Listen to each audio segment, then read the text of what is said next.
Hello दोस्तों, स्वागत है आपका mysterious stories zone YouTube channel पर, जहां आपको सुनने को मिलती है डरावनी और रहस्यमयी कहानियां। अगर आप चैनल पर नए हैं तो इसे सब्सक्राइब जरूर कीजिए ताकि मैं आपके लिए ऐसी ही कहानियां लाता रहूं।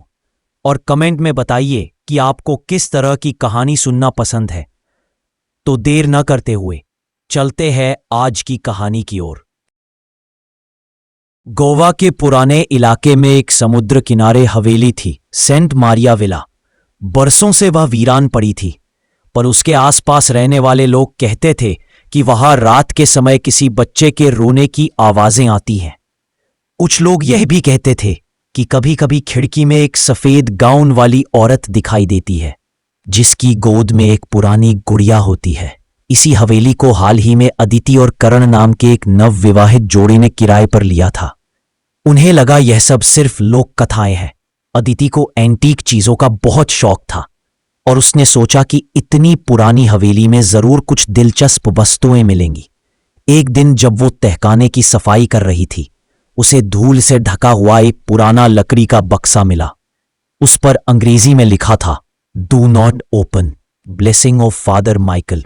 शुरू में उसने ध्यान नहीं दिया, पर फिर जिज्ञासा उस पर हावी हो गई। उसने ताला तोड़ा और बक्सा खोला। अंदर एक गुड़िया थी, पुरानी, टूटी हुई, लेकिन अजीब तरह से जीवंत लगने वाली। सफेद गाउन पर पुराने खून के निशान, बाल बिखरे हुए और आंखें ऐसी लग रही थी जैसे किसी जीवत इंसान की हों। करण ने गुड़िया देखकर हंसी में उड़ा दिया। इतनी डरावनी गुड़िया कौन रखेगा? पर अदिति को लगा कि जैसे वो गुड़िया उसे घूर रही है। उसने गुड़िया को शेल्फ पर रख दिया और दोनों रात के खाने के बाद सो गए। रात के करीब 3 बजे अदिति अचानक उठ गई। रसोई से किसी के बर्तन हिलाने की आवाज आ रही थी। जब वह देखने गई तो रसोई का दरवाजा खुद बंद हो गया। अंदर से किसी बच्चे की हंसी गूंज रही थी। अदिति का दिल तेजी से धड़कने लगा। जब उसने डरते हुए मुड़कर देखा तो गुड़िया अब अपने शेल्फ से गायब थी। वो दौड़कर बेडरूम में गई और देखा कि गुड़िया अब उनकी बेड के पास रखी कुर्सी पर बैठी थी। वही मुस्कान, पर इस बार जैसे होठ थोड़ा ज्यादा खुले हो। अदिति ने कांपते हाथों से उसे उठाया और बक्से में रखकर बाहर फेंक दिया। लेकिन अगले दिन जब वह रसोई में गई तो वही गुड़िया फिर से टेबल पर रखी थी, जैसे किसी ने उसे ध्यान से वहां सजाया हो। करण ने इसे मजाक समझा, पर उसी रात उसके साथ कुछ हुआ। बाथरूम में नहाते वक्त किसी ने पीछे से जोर से दरवाजा बंद किया। उसने आईने में देखा, उसके पीछे कोई खड़ा था, एक काली परछाई जिसके हाथ में वही गुड़िया थी। करण ने तुरंत लाइट जलाई, पर वो परछाई गायब थी और फर्श पर गुड़िया पड़ी थी। डर के मारे अगले दिन दोनों पास के चर्च पहुंचे और वहां के पादरी फादर डोमिनिक से मिले।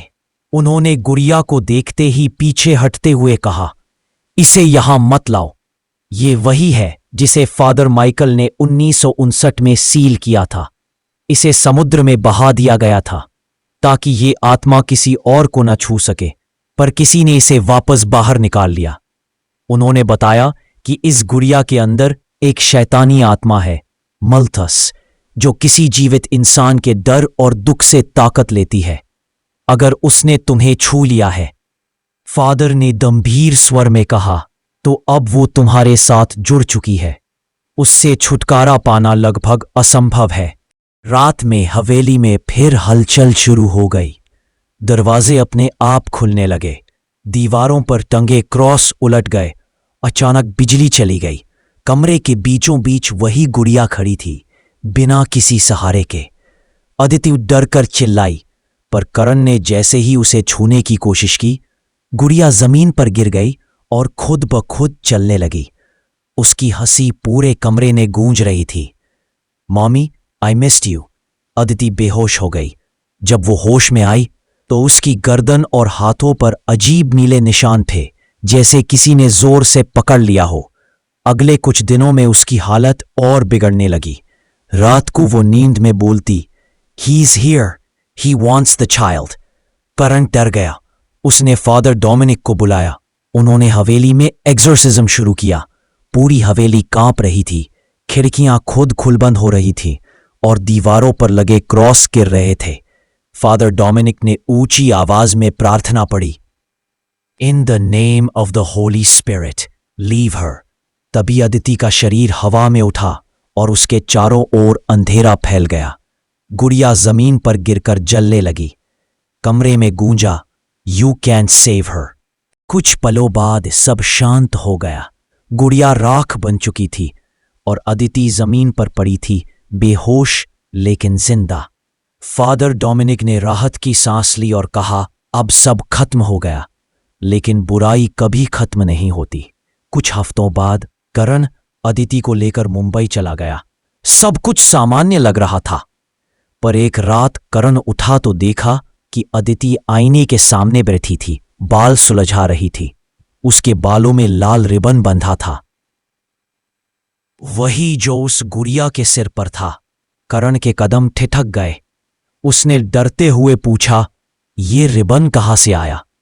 अदिति ने धीरे से मुस्कुराकर कहा, गुड नाइट करण।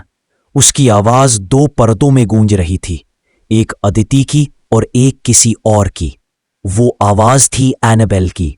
करण ने पीछे मुड़कर देखा और आईने में अदिति की परछाई के पीछे वही गुड़िया खड़ी थी, जल चुकी पर अब भी मुस्कुराती हुई। सालों बाद सेंट मारिया विला को हमेशा के लिए बंद कर दिया गया। कोई वहां जाने की हिम्मत नहीं करता, पर बारिश की रातों में हवेली के पास से गुजरते लोग अब भी कहते हैं कि वहां से किसी औरत की धीमी हंसी आती है और साथ ही किसी गुड़िया की आंखें अंधेरे में धीरे से चमकती दिखती है। कहते हैं एनाबेल कभी सच में जाती ही नहीं, वो बस इंतजार करती है किसी नए घर, किसी नई आत्मा और किसी नई मां का।